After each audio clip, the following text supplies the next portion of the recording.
because it's on our doorstep, to go over there with a band to take the heat out of everything. Like, we always mention first if it comes to trouble and stuff like that, and that's really not true. Like, for that reason as well, that's why we choose a German name like the Inselaffen, which means, translated into English, the island monkeys, and that's what the Germans used to call us. I just think that if we show them that we're taking the mickey out of ourselves, then it'll kill all the violence, won't it? So it'll give everybody a chance to have a good time. Frank Hartley's no stranger to Germany. 20 years ago, he moved to Hamburg as part of the invasion of English builders and labourers who inspired TV's Auf Wiedersehen, Pet.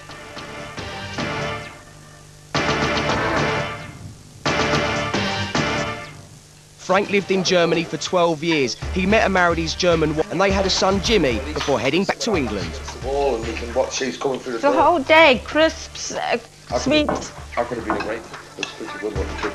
Frank's hatred for football violence stems from the Heysel Stadium disaster of 1985, when Liverpool fans were blamed for what happened. They call us hooligans and they call us this and they call us that, and not only that we did get all the blame, which was, in my opinion, in my eyes, it was wrong, because it takes two to fight anyway for a start, and it just stuck in my mind for so long, for so many years, that it was just too scary, to be honest. I couldn't go anymore, really. It was just mad, it was crazy. Despite the horror, Frank has remained loyal to Liverpool, and so has his family, even Susie the dog. Susie has got a Liverpool collar on. Yeah. That's because we scored 18 goals in 4 games, eh? First is Liverpool, then Liverpool, then Liverpool, and then the rest. To be a football fan, to me, just means that everything revolves around football. Not every member of the Hartley family is a lifelong Liverpool fan. I only got really involved in the football thing when I moved to England.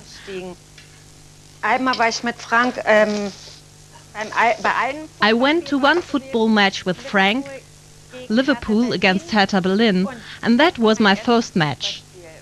Now there are a lot more of them.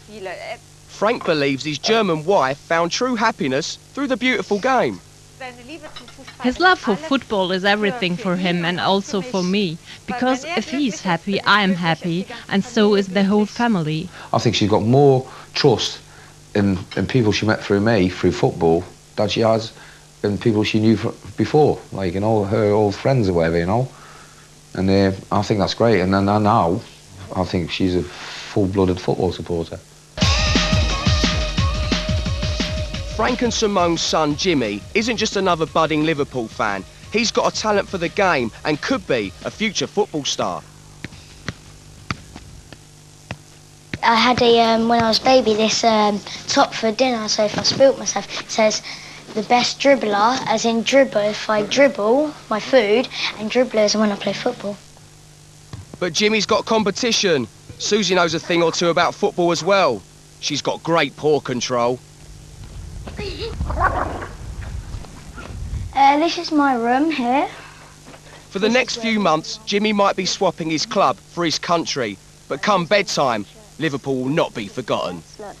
Steve Gerrard, everyone really. Nearly got the whole squad. This is a massive Liverpool flag. When I go to sleep, I can look at it and it just makes me go to sleep. if I go out and buy football boots for Jimmy, when the brand's spanking new, he takes them to bed and he kisses them for about half an hour before he goes to sleep, and I'm not allowed to take him out of the bed, and he's lying in bed with the football boots in his arm like a girlfriend. Living in Luton means it's not Liverpool that Jimmy trains with, but there is an L in the name, as in Luton Town. They just moved my head. Whoa, they look after us. That's the best thing. They don't put pressure on us. Luton Town School of Excellence gives the stars of tomorrow professional coaching and attitude training. A kid with such a big talent with his feet means a hell of a lot to me, because I mean it's once in a lifetime that you get that. It's like winning the lottery, to be honest. There's that many millions and millions of kids out there who love playing football to their own ability, and then you got a kid of your own which is so gifted that it does knock you backwards. And every time I watch him, I think, man, he's out of this world. He does stuff now at the age of 10 which I could never do in my life, and it just makes you proud and gives you a good feeling. In 2 World Cups' time, Jimmy Hartley could be a real contender. But will he be playing for England or Germany? Egal für welche Mannschaft spielt, ich bin glücklich für ihn. I don't care what team he plays for. I would just be happy for him either way.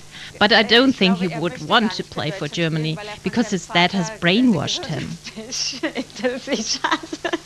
Since the day he was born, and I mean, he was only a couple of minutes old, I told him he will never play for Germany. And that's a fact, and that's it.